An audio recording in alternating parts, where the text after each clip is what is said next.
Hi guys, how are you guys? Ah, hari ini aku begitu senang sekali bisa melihat kalian lagi. Oke, kita mungkin seminggu sekali. Oke, ada yang tanya nih barusan. Kak, saya belum dibaptis, boleh tak minum anggurnya? Oke, I'm sorry aku tadi nggak lihat chatmu, tapi buat kalian semua yang tanya, Kak, boleh nggak sih ambil perjamuan kudus kalau belum dibaptis?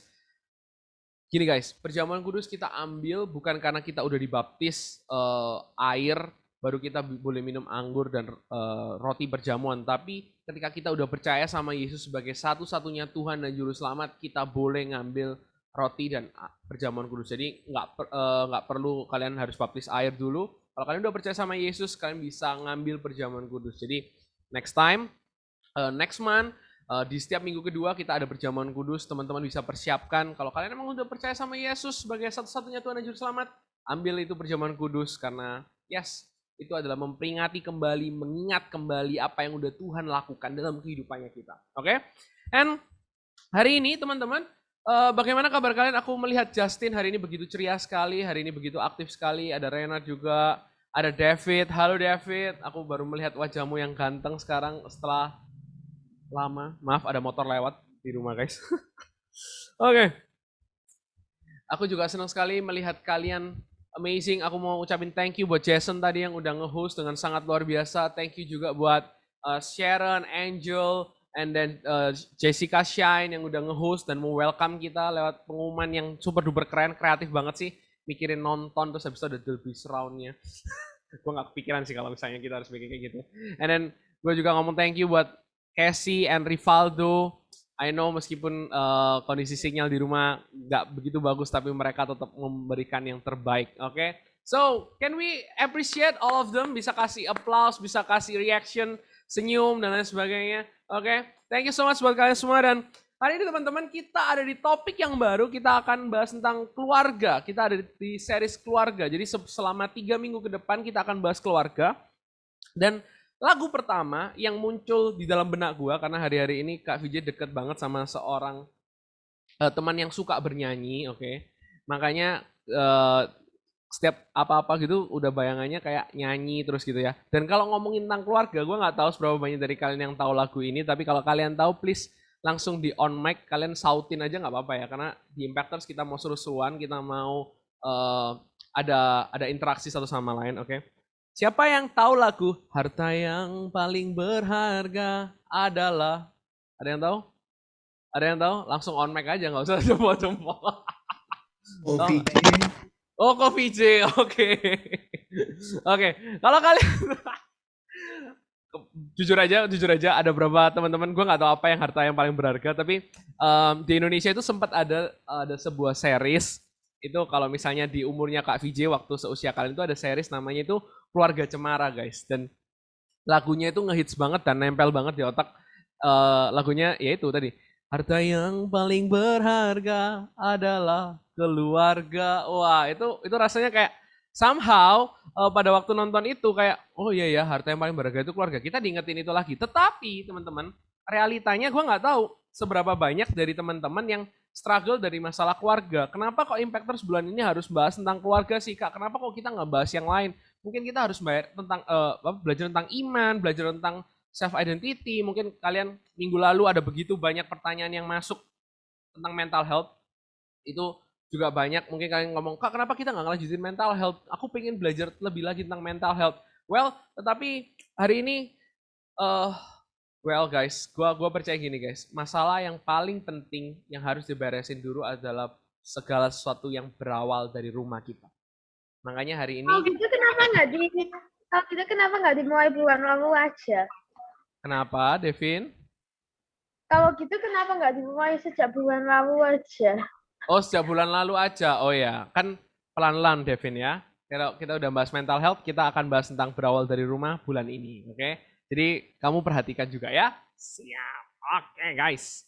Oke. Satu hal teman-teman yang kita kudu ngerti, oke? Kita ngomong tentang keluarga, kita kudu ngerti bahwa keluarga adalah hal yang tidak bisa kita pilih, benar? Kita nggak bisa milih keluarga kita siapa yang jadi papa mamanya kita, oke? Ko VJ berharap dulu waktu kalau bisa milih keluarga, gue pengen mama gua Jepang gitu kan ya, terus habis itu papa gua itu yang sedikit bule-bule gitu kan, kalau dicampur jadi blasteran kayak keren banget, ganteng banget gitu kan ya. Tapi realitanya enggak gitu kan ya. Realitanya Ko VJ jadi batuk men. Realitanya Ko VJ lahir dari keluarga di mana ada Indonesia, ada Chinese-nya, ada sedikit darah Malang-Malangnya gitu kan ya, Surabayanya. Jadi tidak sesuai dengan harapannya Kak VJ. Padahal Kak VJ berharap kalau misalnya kita bisa memilih gitu kan, berharap jadi, ya kan kalian pasti memilih kan. Kalian memilih orang tua kalian seperti apa, punya karakter seperti apa. Mereka mungkin kalian berharap, wah Kak aku berharap kalau orang tua aku seperti Raffi Ahmad dan Nagita Slavina gitu kan ya. Karena uangnya nggak pernah habis-habis gitu. Gue nggak tahu apa yang kalian ekspektasiin dari keluarga kalian, tapi somehow kita harus sadar teman-teman bahwa keluarga adalah hal yang nggak bisa kita pilih. Oke, satu poin pertama yang mungkin kita hari-hari ini lupa, keluarga adalah hal yang nggak bisa kita pilih. Hari ini kita kelahir dari siapa, kita hadir di keluarganya gimana, kondisi ekonominya gimana, orang tua kita sifatnya gimana, dan lain sebagainya. Kita harus sadari bahwa kita tidak bisa memilih keluarga kita. Dan yang kedua, bukan berhenti di sana, karena tadi di situ koma, bukan titik. Yang berikutnya adalah, dan mereka juga tidak bisa tidak memilih kita. Paham sampai sini? Keluarga nggak bisa kita pilih. Tetapi keluarga kita juga tidak bisa memilih untuk, aku pengen punya anak yang seperti ini. Kagak bisa. Tuhan kasih. Hari ini kalau misalnya kalian tanya sama papa mamanya kalian, apakah mereka memilih kalian? Enggak. Tuhan kasih. Tuhan kasih Rivaldo dalam keluarganya, Tuhan kasih Casey, Tuhan kasih Benaya, ya kan? Kalau kamu tanya sama Pastor Yose sama Kak Ellen, apakah Anda memilih Benaya? Jawabannya, ya enggak, tapi ya Tuhan kasih Benaya dalam kehidupannya orang tua kalian dan keluarga kalian, dan itu semua terjadi karena Tuhan ngatur itu semua, guys. Itu bukan karena ada seseorang yang ada orang lain di luar Tuhan yang mengatur itu, enggak, tapi Tuhan yang mengatur itu semua. Firman Tuhan katakan di dalam buah kandungmu, di dalam kandungan ibuku Tuhan sudah memikirkan itu semua. Di dalam kandungan ibu kalian Tuhan itu sudah memikirkan, sudah punya planning. Oh, Gaby itu anaknya Bapak Yudi, kemudian Jason Sudarta anaknya Bapak Jeffrey gitu kan ya. Siapa lagi? Janice, gue lupa nama bapaknya Janice sih. Oke, abaikan. Anggap aja lu tahu nama papa dan mama kalian. Well, itu semua Tuhan rancangkan. Dulu gue, kalau misalnya hari ini ditanya, bukan dulu ya, sekarang. Siapakah VJ dibesarkan oleh seorang ibu yang luar biasa namanya Yulian. Dia pemilik sebuah salon, dan dia adalah ibu yang luar biasa karena dia membesarkan aku dengan sendirian, karena my dad go dan lain sebagainya.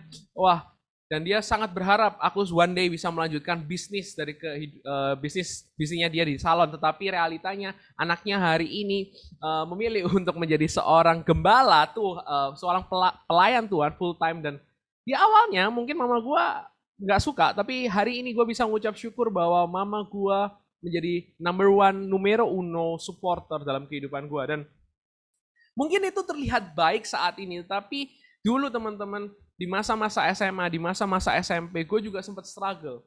Gue sempat merasa bahwa kenapa gue harus lahir dari keluarga yang seperti ini? Kenapa bapak gue namanya Samuel? Kenapa mama gue namanya Yulian? Kenapa gue harus lahir dengan kondisi bokap yang seperti ini? Kenapa gue harus lahir dengan kondisi di mana gue harus punya saudara yang bukan saudara kandung gue? Gue pernah bertanya itu semua dan gue pernah ngomel itu semua. Tetapi teman-teman, gue terus belajar bahwa Tuhan itu nggak pernah lepas kendali dalam kehidupannya kita. Dan meskipun dunia ini hancur, meskipun dunia ini rusak karena dosa, Tuhan itu tetap pegang kendali dan Tuhan tetap kasih orang tua yang terbaik dalam kehidupannya kita, keluarga yang terbaik dalam kehidupannya kita. Gue nggak tahu apa yang kalian alami hari ini. Mungkin kalian lagi ngerasa bahwa keluarga gue adalah keluarga yang keluarga yang cacat, keluarga yang mencekam, keluarga yang racun abis, keluarga yang menekan gue, mengontrol gue, yang abusive, yang menjatuhkan, yang sampai hari ini Kak, meskipun gue udah umur 17 tahun ke atas, mereka masih mengekang aku dan lain sebagainya. Atau mungkin kalian merasa bahwa hari ini kalian adalah hadir dalam dunia ini, dalam keadaan karena kecelakaan.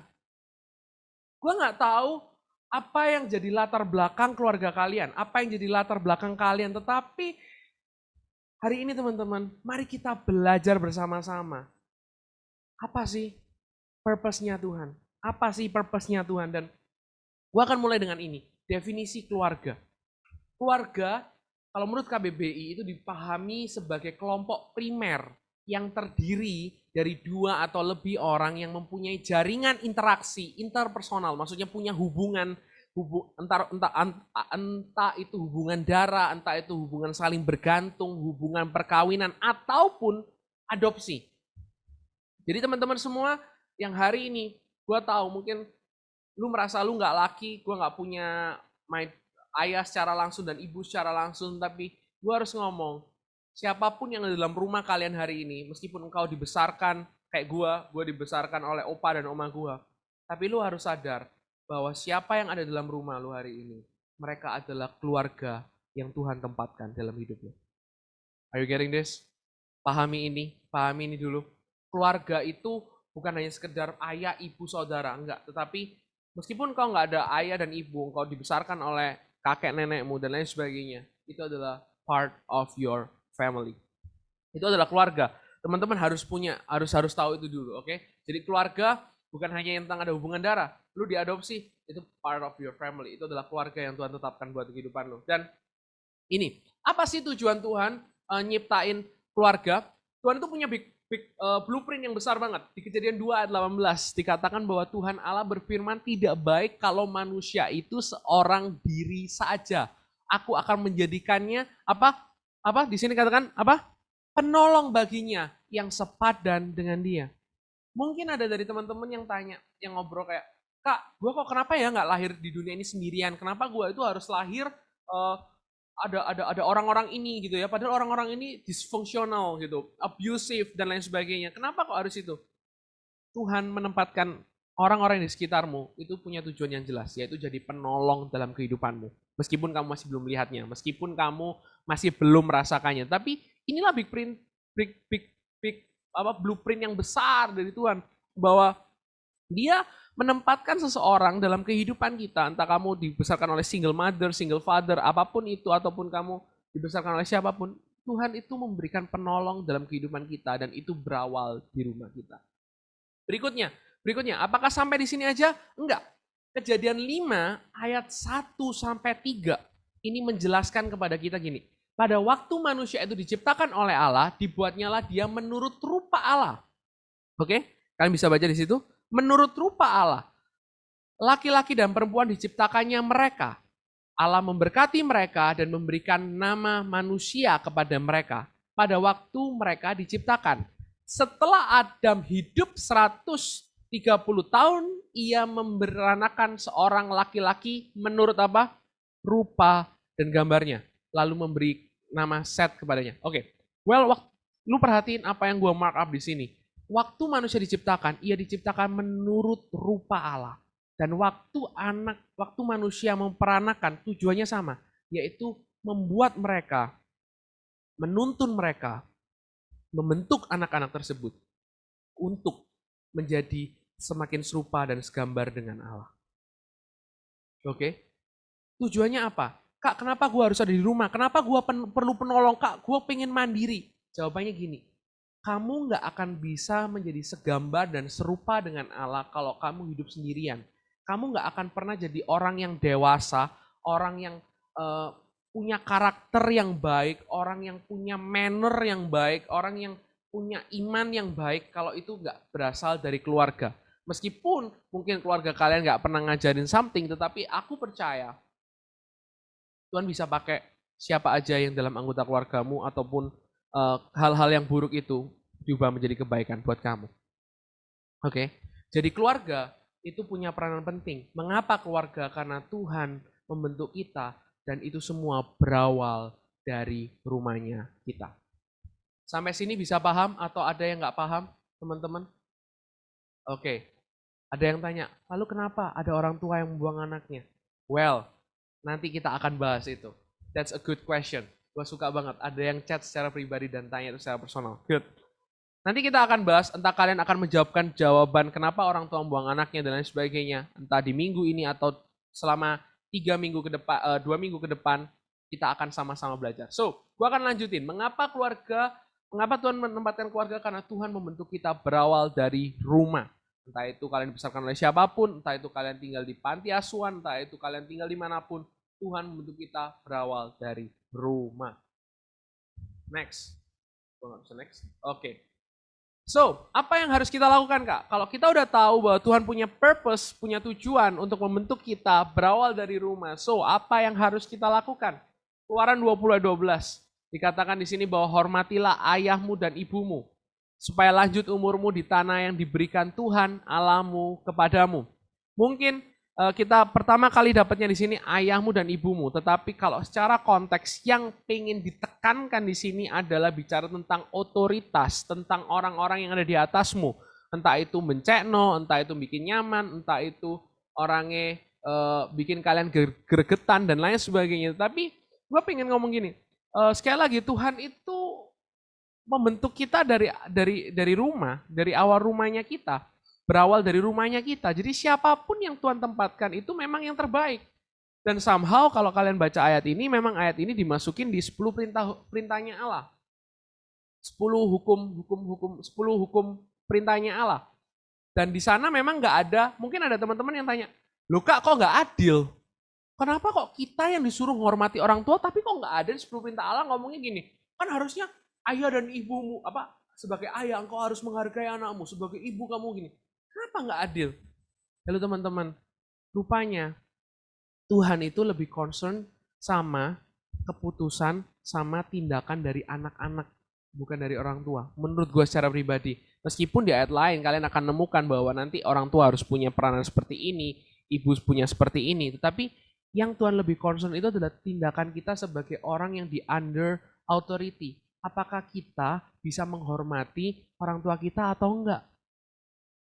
Di Alkitab teman-teman, gue harus ngomong, ada begitu banyak kisah yang dimana keluarga itu dysfunctional, keluarga itu nggak berjalan dengan baik, nggak ideal, nggak sesuai dengan sebagaimana mestinya. Tetapi ketika anak memiliki keputusan yang benar, mereka menghormati orang tua, mereka punya cara yang benar untuk menghargai orang tua, maka kehidupannya akan diberkati, kehidupannya akan dituntun. Bahkan di ayat ini dikatakan supaya lanjut umurmu di tanah yang diberikan Tuhan. Kalau kita hari ini berdoa sama Tuhan, Tuhan tuntun aku kemana engkau mau. Langkah awal yang paling gampang, hormati orang tuamu, hormati otoritasmu, karena lewat itu semua Tuhan proses kamu dan Tuhan bawa kamu ke tempat di mana Tuhan inginkan. Contoh deh, contoh. Kalian tahu gambar ini gambar siapa? Ada yang bisa kasih tahu ini gambarnya siapa? Bingung. Fir'aun Kak, Fir'aun. Resa Arab. Bukan ya, ini bukan gambar Resa Arab ya, bukan YouTuber ya. Oke. Ini adalah gambar Yusuf. Lu pernah tahu nggak kondisinya Yusuf waktu dia lahir? Lu pernah tahu nggak keluarganya dysfunctional? Ayahnya nggak peduli sama saudara-saudaranya. Lu tahu nggak bagaimana brother-brothernya itu pada benci dia? Dia lahir, dia start dari keluarga yang dysfunctional. Bukan dari keluarga yang baik-baik saja. Tetapi bayangkan, Tuhan memilih dia, Tuhan pakai dia untuk punya tujuan yang besar. Dan itu semua berawal dari rumah. Ketika kelihatannya sesuatu yang buruk terjadi dalam kehidupannya kita, ketika sesuatu yang buruk nggak enak terjadi dalam kehidupannya kita, Yusuf harus dijual, Yusuf harus dibully, Yusuf seakan-akan bajunya diambil dan lain sebagainya. Terus harus melewati hal-hal yang buruk. Dan itu tapi semua berawal dari keluarga yang buruk. Mungkin kelihatannya nggak adil, tapi Yusuf memilih untuk dia nggak peduliin bagaimana respon saudara-saudaranya, tapi dia peduliin bagaimana respon dia terhadap saudara-saudaranya dan terhadap ayahnya. Next, ada banyak kisah banget di Alkitab dari dysfunctional. Ini Raja Daud. Masih ingat ceritanya Raja Daud waktu dia dipilih jadi raja, waktu Nabi Samuel datang ke rumah, ayahnya nggak pernah inget Daud. Bayangin lu. Lu sebagai anak terus lu dilupain sama bokap nyokap lu, sama papa mama lu. Apa yang happening? Lu pasti akan ngerasa, gua gak akan hormat sama mereka, gua gak suka sama mereka. Tapi guess what? Apa yang terjadi? Daud selama kehidupannya, meskipun dia dikasih sama ayahnya, gembalakan 2-3 ekor domba, dia tetap taat, men. Dan gak hanya berhenti di sana. Waktu ayahnya ngomong, ada perang di sana, lu harus kirim roti ke saudara-saudara lu. Buat manusia yang normal, mungkin buat orang yang kayak kita, yang kita ngerasa kayak orang tua kita nggak adil, kita pasti akan langsung nolak. Tetapi this is the reality. Daud memilih untuk apa? Daud memilih untuk taat dan setia. Dan guess what? Daud dipakai luar biasa. Dia jadi raja yang dipakai untuk menunjukkan betapa besarnya Tuhan Allah Israel pada waktu itu. Are you getting this? Dari keluarga-keluarga yang dysfunctional, dari keluarga-keluarga yang buruk. Tetapi God has a big purpose. Tuhan punya rancangan yang besar dan Tuhan pegang kendali yang besar. Berikutnya, Salomo. Mungkin lu mikir kayak, Salomo, iya dia adalah seorang raja yang keren. Tapi lu pernah mikirin nggak kalau dia adalah anak dari sebuah kecelakaan? Anak yang mungkin nggak diharapin, guys. Dari hubungan yang gelap, dari hubungan yang nggak enak. Tetapi guess what? Apa yang Tuhan pakai? Apa yang Tuhan rancangkan? Dia jadi raja yang paling besar, paling bijaksana. Yang sampai orang di Afrika yang nggak pernah kenal Tuhan datang kepada Salomo dan mereka bisa kenal Tuhan. Hello. Itu semua berawal dari keluarga yang dysfunctional, tapi Allah pegang kendali dan kita juga pegang kendali. Untuk apa? Untuk kita punya peran untuk taat sama orang tua. And then next, ini mungkin satu hal yang mungkin bikin kalian jadi tercengang-cengang dan gak pernah kepikiran. Yesus turun ke dunia bukan dari keluarga yang royal family kayak keluarga ini British, dari keluarga presiden. No, Yesus lahir dari keluarga yang menurut gue juga sederhana banget, dari Yusuf dan Maria. Dan Yesus, asalkan lu pernah baca Alkitab, lu pernah tahu kalau orang tuanya Yesus itu hampir kayak nggak pedulin anaknya. Bayangin aja, anak hilang 2 hari kemudian baru sadar. Mikir apa coba? Anaknya 12 tahun, men. Anaknya gede, men. Anaknya itu harusnya kalau kalian umur 12 tahun, gua bayangin kalau lu 12 tahun pasti lu waktu gosok gigi kan langsung nyo ayo gosok gigi dulu. Nyo ayo mandi jangan lupa. Itu kan pasti ada interaksi. Tapi ini bayangkan 2 hari baru sadar, loh, Yesus kemana? Anakku kemana? Tapi Yesus memilih untuk tetap setia, tetap menghormati orang tuanya. Well, contoh-contoh yang aku tadi berikan adalah contoh-contoh yang aku ingin untuk kalian semua bisa ngerti, kalian bisa pegang. Apapun kondisimu, entah kamu dari keluarga yang nggak diperhatikan, dari keluarga yang mungkin kecelakaan atau apapun, tetapi your respon itu memiliki peran yang sangat besar agar kamu bisa hidup dalam rancangan Allah. Gua punya satu prinsip, kondisi keluargamu boleh berbeda dengan yang lain, tetapi satu hal yang sama teman-teman, Tuhan bekerja dalam keluarga kita berawal dari rumah. Ketika kita bisa taat sama otoritas, ketika kita bisa menghargai saudara-saudara kita, mengasihi mereka, maka rancangan Tuhan, bahkan pekerjaan Tuhan akan sangat bisa kita rasakan dan alami. Sampai di sini dulu. Pegang prinsip ini dulu. Kalau lu mau foto-foto, kalau lu mau ngupload di IG, upload. Supaya teman-teman di luar sana yang mungkin hari ini mereka lagi gak bersyukur sama kondisi keluarga mereka, mereka lagi struggle sama kondisi keluarga mereka. Mereka dapat prinsip ini. Bahwa yes, meskipun keluarga kita beda, tapi ada satu hal yang sama. Tuhan bekerja dalam keluarga kita. Dan itu semua berawal dari rumah. No matter what, no matter bagaimana kondisi keluargamu, bagaimana kamu dilahirkan, bagaimana apapun itu, batasan-batasan yang lu pikirin, Tuhan bekerja di sana. Dan Tuhan sedang ngarahin kehidupan. Wah, termasuk cepat banget. Semoga lo masih bisa sampai di sini. Adakah yang nggak jelas? Kalau kalian nggak jelas, can you give me chat atau apa? Karena gue nggak bisa ngeliat wajah kalian semuanya. Tapi kalau kalian paham, bisakah kalian kasih applause? Bisakah kalian kasih senyum? Oke, supaya gue paham, supaya gue ngerti kalau kalian paham. Diva ngerti atau nggak ngerti, Div? Oke, paham ya? Got it ya? Kalau keluarga itu mungkin beda-beda, keluarga mungkin nggak sesuai harapan kita, tapi Tuhan akan bekerja dalam kehidupannya kita. Semoga tadi yang tanya sama gue secara pribadi, kenapa kok gue, bukan gue, tadi dia tanya, kenapa kok ada orang tua yang buang anaknya? Well, gue nggak tahu apa alasan orang tua tersebut, tapi yang gue tahu, Tuhan tetap bekerja meskipun kamu bukan bersama-sama dengan ayah dan ibumu. Ya, tapi kalau misalnya kalian dilahirkan dalam keluarga, sudah bersama dengan ayah dan ibumu, ya jangan keluar dari rumah, ya bukan gitu juga ya. Oke. Next. Kita akan balik lagi ke Keluaran 20 ayat 12. Gue sangat suka banget.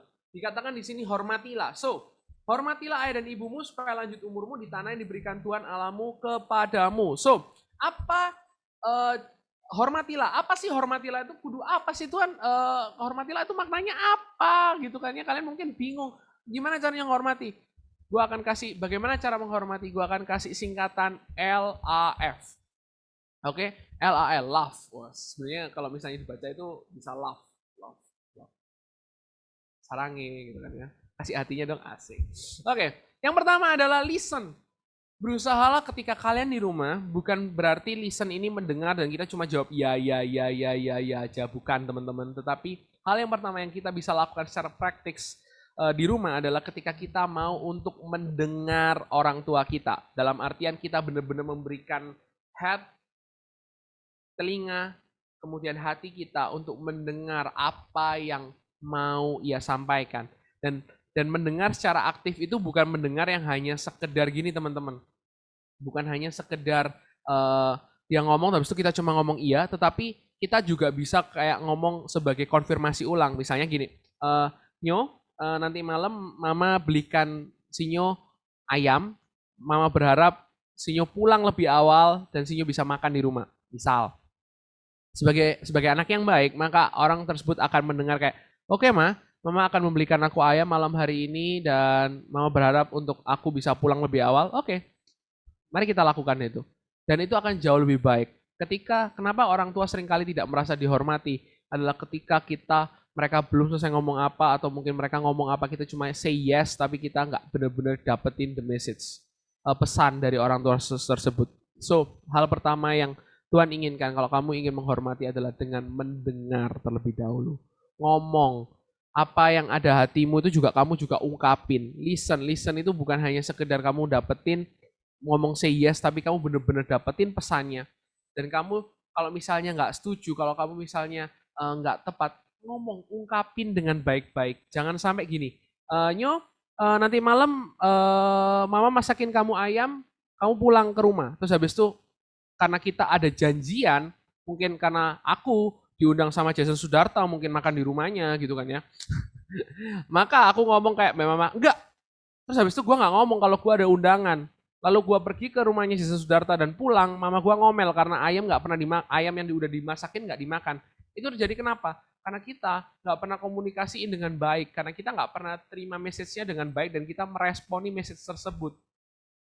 Coba bayangkan kalau misalnya gue ada janjian sama Jason makan di tempatnya, kemudian mama gue udah ngomong aku akan masakin ayam dan sebagainya, terus kalian ngomong gini, nggak usah mama masakin, Sinyo, wih gila Sinyo, gue dipanggil Sinyo soalnya gitu.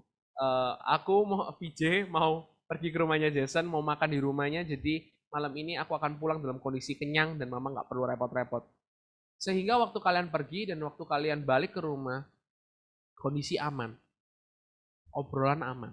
Oke, listen. Hal pertama yang kalian bisa lakukan adalah listen. Sudah nggak kamu listen sama your parents? Yang kedua adalah accept.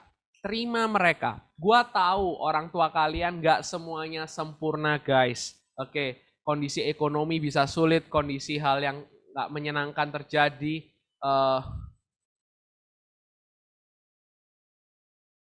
Oke, wow. Ini ada pertanyaan juga. Hari ini banyak yang tanya ya guys ya waktu gue khotbah. Nanti gue jawab ya pelan-pelan. Oke, accept, terima. Kondisi keluarga lo mungkin nggak akan jadi bagus. Kondisi keluarga lo mungkin kayak rasa kayak mungkin sorry to say. Ini nggak ada bapak-bapak kan, orang tua lo nggak ada di samping lo kan ya. Oke, sorry to say. Misal kayak kondisi bokap gue cukup boros, bokap gue cukup bikin ekonomi keluarga berantakan dan lain sebagainya. Tetapi satu hal yang harus gue ketahui adalah gue nggak bisa ngubah orang lain. Yang gue bisa ubah adalah respon gue. Jadi yang harus gue pelajari adalah, yang harus gue terima adalah Oke, gue harus terima kondisi orang tua gue. Gue nggak boleh ngomong kayak tiba-tiba ngomong kayak gini. Papa sih nggak pernah berubah. Ya itu nggak menghormatin orang tua, bro. Itu namanya lu ngelawan orang tua. Kalau lu menghormati mereka, terimalah mereka. Karena lu harus sadar, Tuhan itu taruh orang tua lu dengan hikmatnya. Meskipun lu nggak ngerti kenapa orang tua kayak gini. Tapi hari ini gue belajar banyak banget. Meski dari mungkin dari negatifnya gue nggak bisa belajar. Tapi gue percaya bahwa setiap orang tua kalian itu pasti punya nilai positif. Pasti ada hal-hal positif yang lu bisa petik dan lu bisa praktekin itu dalam kehidupan lu.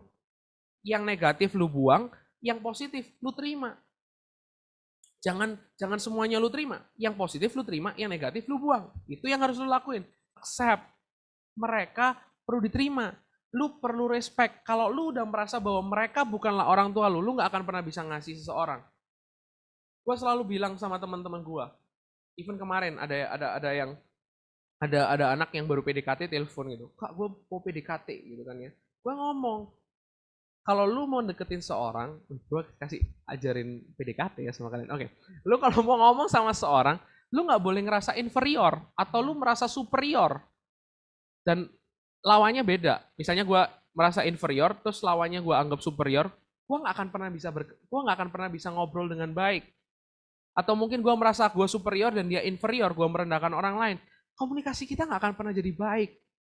Tetapi kita harus mengerti bahwa posisi kita sama. Posisi yang sama, kita merasa bahwa gue superior dan kamu superior. Kita sama-sama menerima kondisi ini, maka komunikasi kita akan berjalan dengan baik. Jadi poin yang kedua adalah accept, menerima mereka apa adanya. Karena kamu juga udah diterima oleh bapak dan ibu lo dengan apa adanya.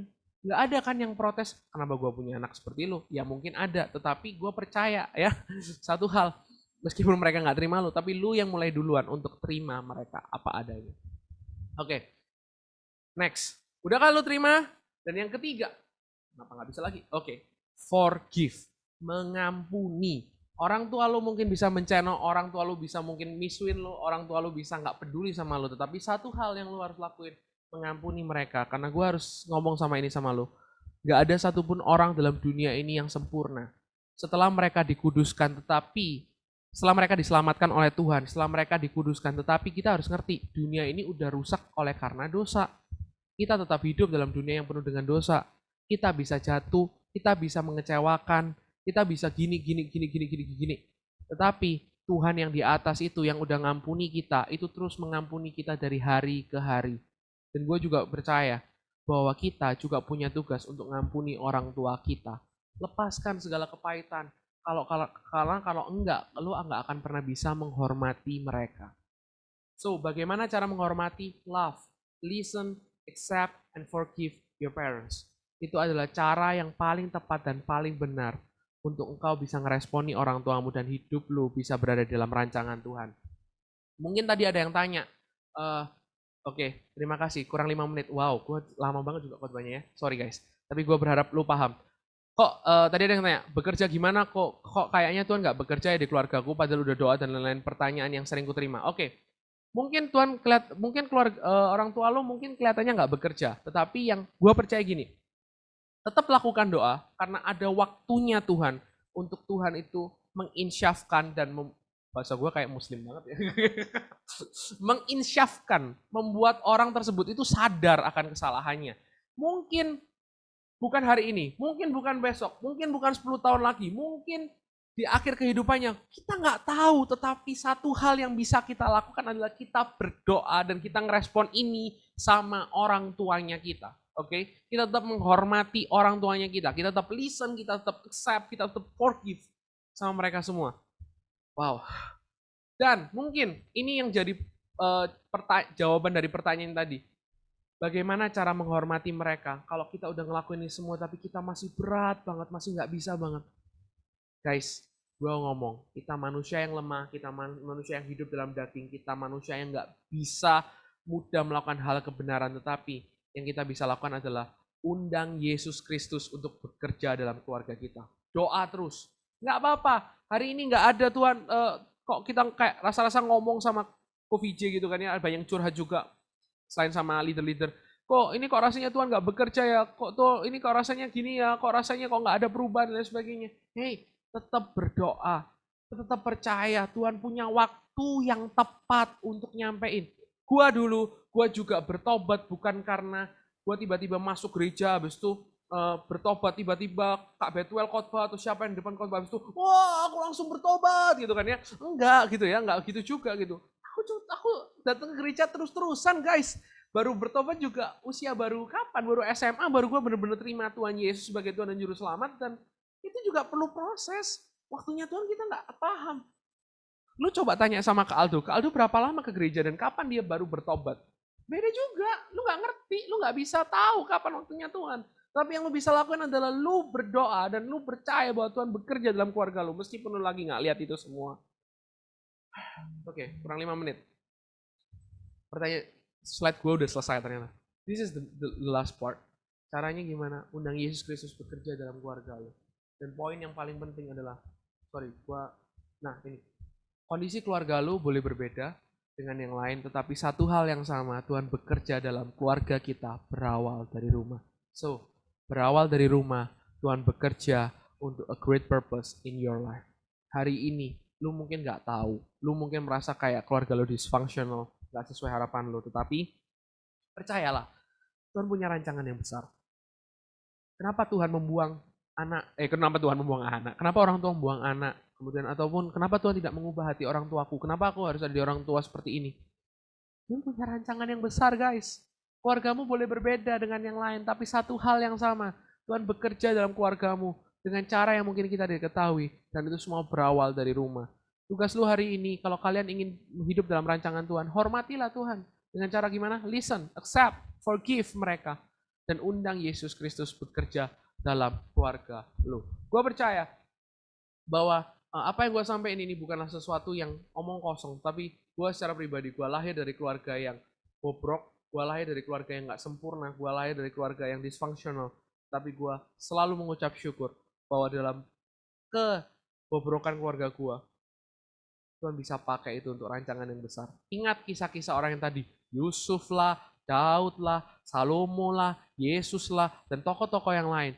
Begitu banyak orang-orang yang berasal dari keluarga yang gak benar, yang gak sesuai dengan firman Tuhan mungkin, tetapi itu semua dipakai oleh Tuhan untuk memuliakan namanya.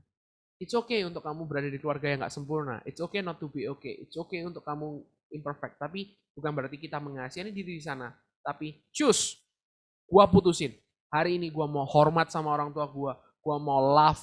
Gua mau listen. Gua mau accept. Gua mau forgive mereka. Dan gua mau undang Yesus Kristus untuk hadir dan bekerja dalam kehidupan keluarga gua. Dan gua yakini dan gua percaya gak ada sesuatu yang sia-sia terjadi. Dan lu semua akan hidup dalam rancangan Tuhan yang besar. Semoga gue bisa menjelaskan ini semua dengan jelas. Bisa kasih anything. Kalau kalian mau tanya, please kalian langsung bisa DM gue secara pribadi di Chef VJ King. Kalau kalian mau telepon, it's okay. Kemarin gue pelayanan di Impactor sebelah dan ada anak yang tiba-tiba malam minta telepon. Ya it's okay. Gue akan layan dengan senang hati. Gue akan buka diri gue karena prinsip dalam kehidupan gue, pelayanan gue adalah menjadi rumah bagi anak-anak. Jadi gue pengen jadi home buat lo. Gue pengen jadi orang yang bisa support lo.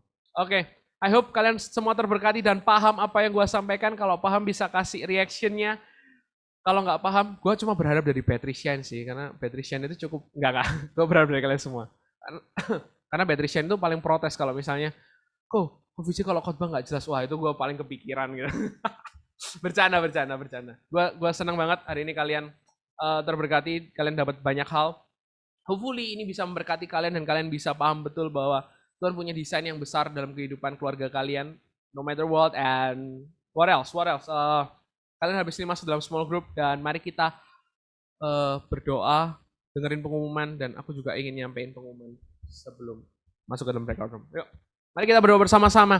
Tuhan, kami mengucap syukur buat hari ini. Kami diingetin lagi bahwa Tuhan punya rancangan yang besar dalam keluarga kami. Meskipun keluarga kami nggak sempurna, meskipun hari ini mungkin kami merasa feel sad, kami nggak happy, kami merasa jijik, kami merasa ketakutan dalam keluarga kami, tetapi Tuhan, kami percaya Engkau punya rancangan yang besar dalam keluarga kami. Engkau punya tujuan yang intens dalam keluarga kami. Kami bisa melihat ada begitu banyak keluarga-keluarga yang buruk, keluarga-keluarga yang disfungsional di dalam Alkitab, tapi Engkau memakai mereka semua untuk tujuan yang besar, dan Engkau juga memakai kami untuk tujuan yang besar dan mulia. Pakai kami, bantu kami untuk menghidup dalam keluarga-keluarga kami yang gak sempurna ini. Dan tapi kami mau satu hal, biarlah Tuhan juga bekerja dan Tuhan membawa keluarga kami untuk memuliakan nama-Mu lebih dan lebih lagi, Tuhan. Thank you Lord Jesus, ini doa kami, ini apa yang kami rindukan Tuhan. Teruslah Roh Kudus menuntun kami, teruslah Roh Kudus mengarahkan wajahnya kepada setiap kami, supaya kami bisa hidup terus dalam kebenaran firman Tuhan. In the name of Jesus, in the name of Father, in the name of His Holy Spirit, we have prayed. Amen. All right. God bless you.